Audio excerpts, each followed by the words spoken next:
Puluhan warga digerebek polisi saat menggelar pesta minuman keras jenis balo di sebuah rumah di Kelurahan Barombong, Makassar.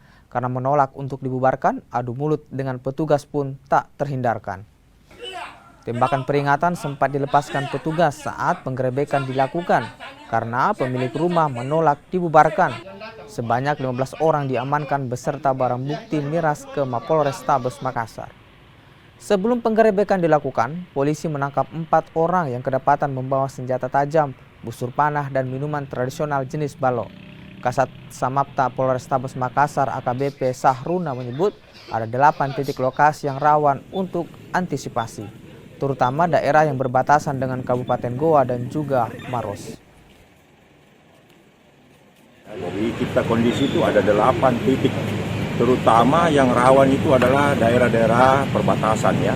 Tadi kita sama-sama lihat, kita berjalan patroli mobile, kemudian melaksanakan razia di perbatasan Barombong, dan kami menemukan pengendara.